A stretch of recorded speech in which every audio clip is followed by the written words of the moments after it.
Okay, welcome back. So after a few hours of wrenching, I just wanted to show you some of the things that I've since discovered about the bike. As you can see, I took off the seat and the gas tank. The gas tank is held on by two bolts underneath here, and then there's one going through the gas tank. That was kind of interesting. I couldn't find that right away, and I didn't know what was going on when I tried to pull the gas tank off. I also tried taking off these nuts here holding on this monstrosity, but they're rusted pretty good, and I think I may have stripped that one. So even soaking them in WD-40 for a little while, they're not moving. Let's see. I pulled out the spark plugs here. Let me show you this, and they look good. They're a little black. One second, I can show you in a moment. They're a little black, as you can see, but that may not mean anything given how long it's been since the bike has run.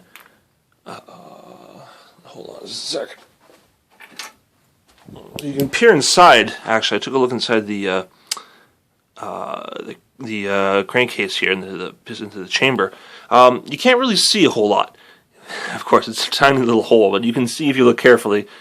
There is actually a piston inside, and it looks a little dirty on top. But there's no rusting or scoring that I can see on the walls.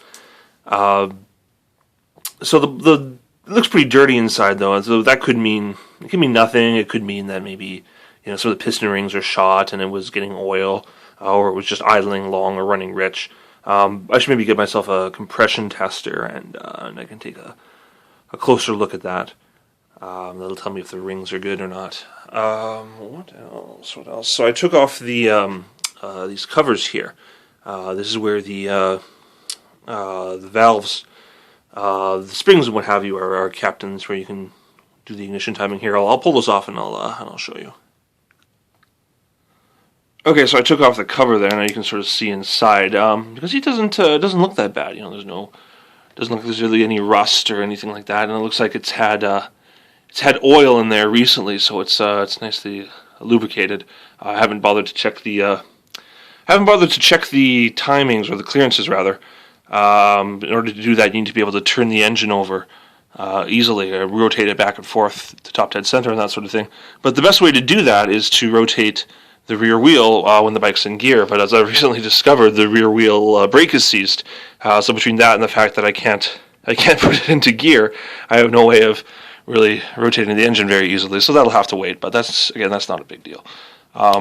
I've kind of decided that I'd like to see if I can get the engine running before I tear the whole thing apart.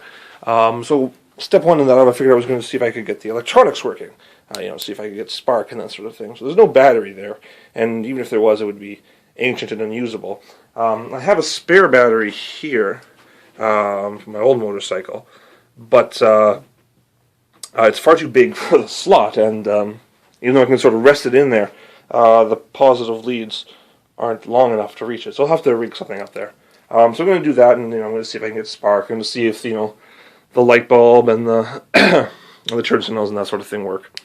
So that's definitely on my to-do list. After that, I'll probably take a look at the carburetors. See why they're not seating properly. See why they're half on the bike, half off. After that, I'm not sure. I'll probably have to inspect this the chain case, see why that's half on, half off, and see what's inside there. As I may have mentioned, I found a set of clutch plates in here. So that kind of goes a long way to answering the question of why the chain case was off. There's a few other things I discovered. Like I mentioned, the rear brake seems to be seized. I think so, and I'm not sure why that should be, except when I open up the reservoir right here. And I take out the diaphragm. You can see there is, well, you can't really see much.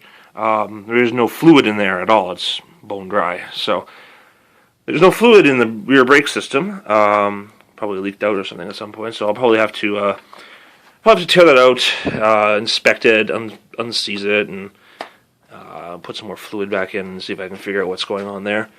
But yeah, the bike definitely feels a lot more manageable with the seat and the the seat in the gas tank off, you can get at things a heck of a lot easier, and this seems like a more realistic project. So that is kind of where I am at. Thanks for watching.